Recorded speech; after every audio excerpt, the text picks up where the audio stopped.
Good afternoon, everybody. We're here for the announcement of a 2-year tradition in our city, which is the slate of projects that the mayor's office is sending to City Council for our general obligation bonds. And our general obligation bonds are the primary investment tool for how we invest our taxpayer money in the city of Albuquerque. And so in general, most of the things you see around the city are as a result of investments in the GO bond process in past years. So what I want to touch on first of all is that, I think as any leader during the pandemic will tell you, our focus is clearly the pandemic. And as you also know, our priority is still, of course, fighting crime. But we also know that we've got to do things like plan for the future and invest in our communities. And those things should never take a back seat just because we're in a crisis. And that's exactly what this bond package does. It commits to the next set of future infrastructure investments in our community. Even though these investments, the shovel in the ground is probably 2 years away. We were talking about that. But this is the beginning of that decision-making process. The next stage of that process is, of course, to go to City Council. And the next stage after that is for all of you. Burqueños get to vote on this in November. So you are truly the decider of where this money goes. And then the bonds get issued, and then we can actually start building stuff. So to begin with, $30 million is set aside for our top priority public safety. This is our largest category by far. And a piece of this is on the spot we're on today. That's why we're out here today. This piece of land, as you might remember, used to be rundown strip malls that were really, really run down. The city bought them before I was in office, and I supported that idea at the time. And then they bulldozed them, and that was also an important idea at the time.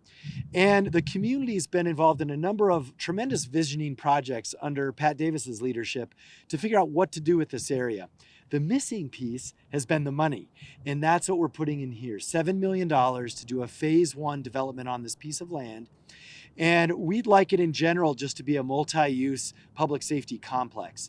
And I think our best idea right now is to marry that facility with the home of our new public safety department. So remember, this is our new response to alternative support to the community for everything from behavioral mental health to homelessness, and that third response group from 911. We know we don't want them to be part of the fire department. We know we don't want them to be part of the police department. They're a new department. And a key to that is also a physical home that is not inside one of those other two departments. And we also want that home to be close to communities that need those services. So it's just an idea at this point, but we certainly think it's a nice fit and it's a great starting place. So the ECS Department is, of course, about efficiently connecting folks who do social work, housing, homelessness, and other types of providers, even folks who deal with down and out individuals, to the services they need. And also alleviating unneeded calls from our police and fire department and getting qualified folks to really do that response. Thank you, Mayor Keller, and thank you all for being here today. I couldn't be more excited to hear about the possibility of a home base for this new department. Not only has this administration demonstrated support for such an innovative and much needed idea, it's putting into action its commitment by resourcing the department with this idea of having a dedicated location in a much needed area of town.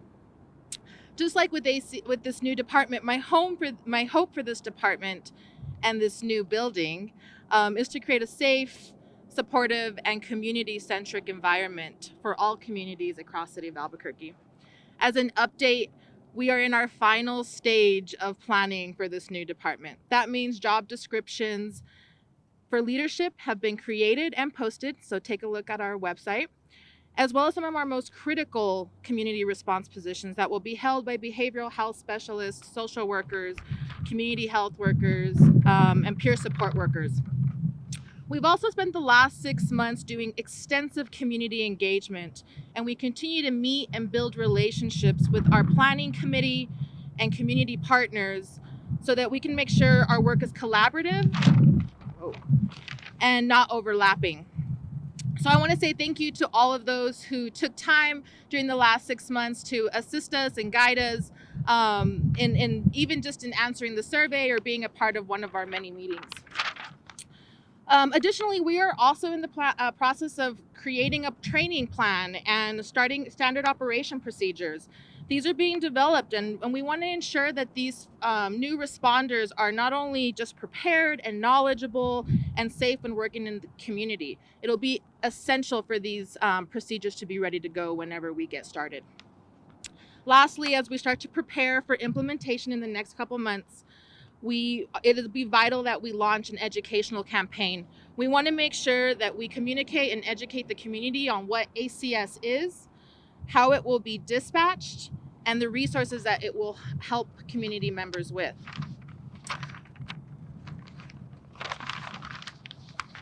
To wrap up, there's a lot of work to do, and we have a very long road ahead of us, as the mayor said. But I'm pleased to say that this is the right road. It's the road that starts to build and strengthen trust and confidence with our communities. And I'm thrilled and just humbled to be at the front lines of that work with our mayor, our city council, and the many community who have spent their lives and careers paving the pathway for us. Okay, so now we will touch base before we kind of move on to projects around the rest of the city. We're going to touch base with Khadijah Bottom. She can introduce, she has many titles, but let's just call her a leader in the International District, and she can cover the rest. Khadijah. Thank you, Mayor Keller. I would just like to say I've worked a long time with Mariella, and that as a neighborhood leader for the South San Pedro Neighborhood Association, we are looking forward to working with the new department, Albuquerque Community Safety. As you can see, we have endless opportunities to put stuff here, and especially for our homeless population. You know, we're looking forward to having behavioral health services over here and resources for the general neighborhood. I'm just thankful that we are finally getting ready to see a dream come true, you know, because there is a lot of services that's needed, and the new Albuquerque Community Safety Department will definitely be a plus in this area. I also have with me the president of District 6 Coalition, and so I would like for him to say how happy we are that we are going to finally, even though it's down the road a little bit, at least we know it's getting ready to come, you know. And so, Pete.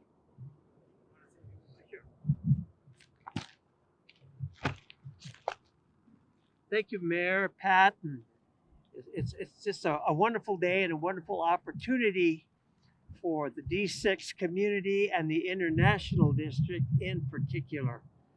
This project has happened because of a community organization coming together, working with City Council, working with the Mayor's Office to underscore the need for financial and economic development within D6. We're extremely pleased. We know the road is not over. There's much more that we have to do together. We have to, sell the idea and sell the dream and promise to our community. And we have to work very hard with city government to secure additional funding. D6 is also will also take the initiative to work with state government, in the hope to find matching funding to continue this project and perhaps even expand it. So, Mayor Keller, thank you so much for your leadership. Pat Davis, I don't know what we could do, what we do without you. Thank you very much. And this is going to be a tremendous project, a keystone project for our city. Thank you very much.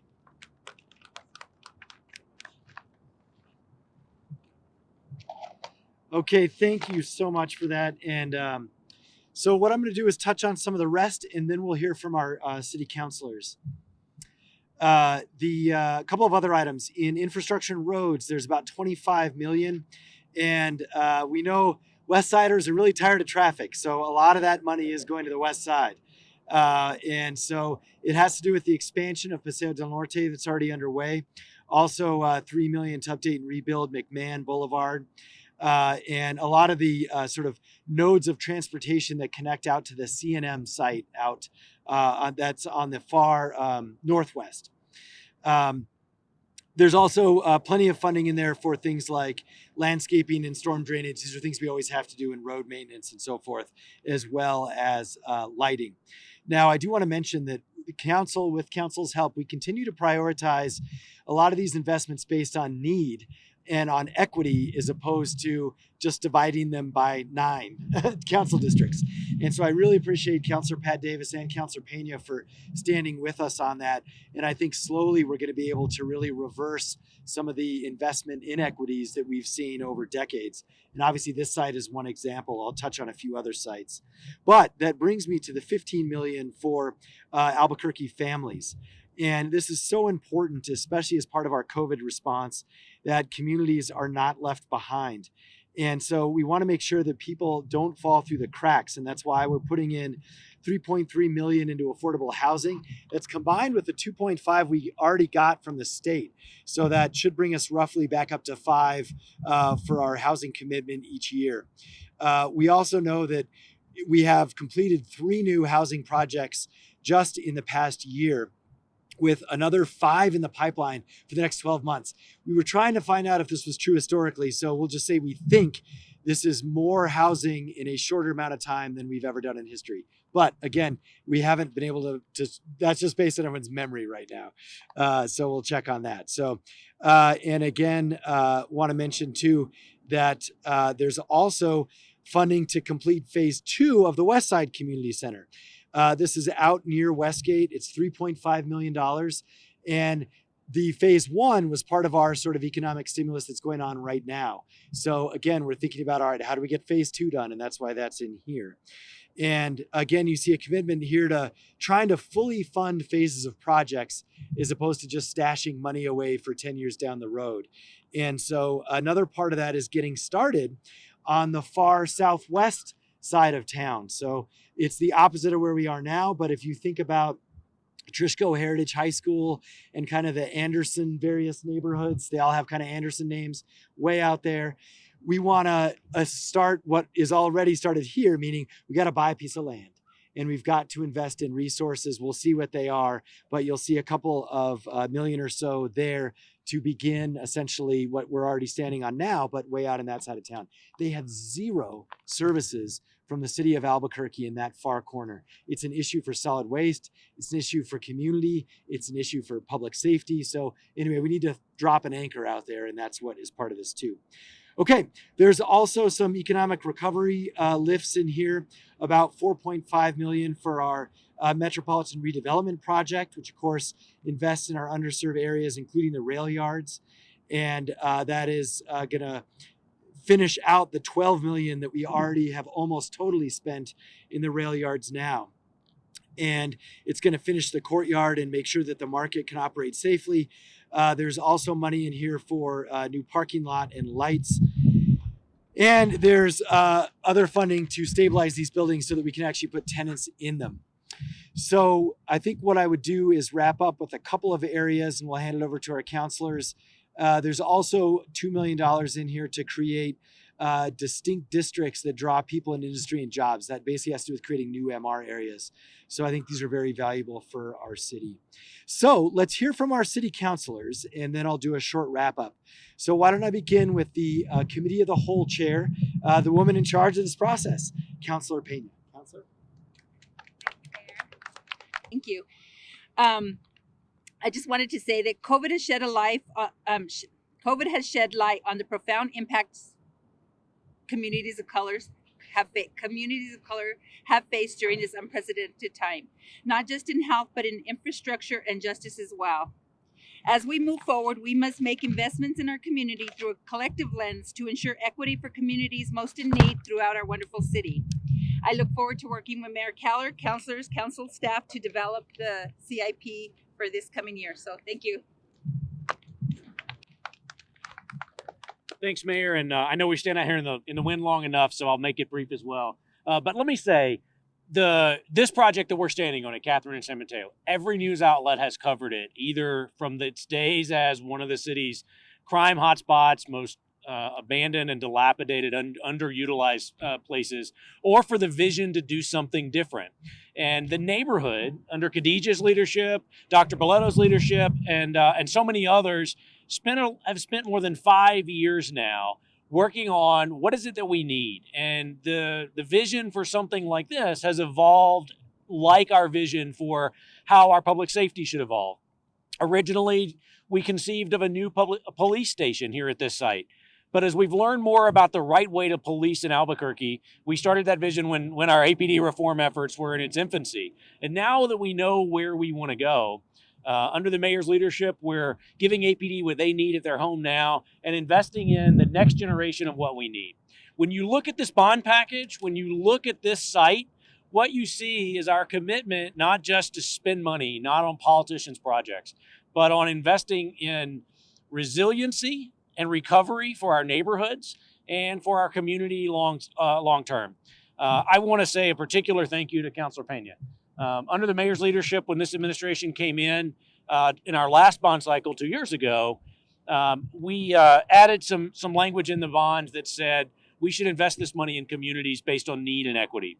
And that was based on this administration's commitment to doing that, I think in part because of the mayor's leadership and service as a state senator in this neighborhood. But Councilor Pena has introduced legislation to make that permanent for every city bond package going forward. And I think that's an incredible commitment to the people in our communities that have been left behind by these investments. And so I just want to say thank you. Let's honor these processes. It's an exciting time to say that voters do get the last word. But in the projects that you see in this list, voters got the first word and are continuing that planning process, just like this location. We're saying we're funding reinvestment, public safety, investments in health and opportunity for this neighborhood. And we're going to trust them to help us work through that process about what that should look like in their own neighborhood. It's a new strategy for the city. It's a turning over a new leaf, and one, quite frankly, that's long overdue. So I really appreciate Councilor Pena, our neighborhoods, and particularly the mayor and his administration for taking us in that direction, and hope that voters will say yes and give us the money to take that next big step. So thank you.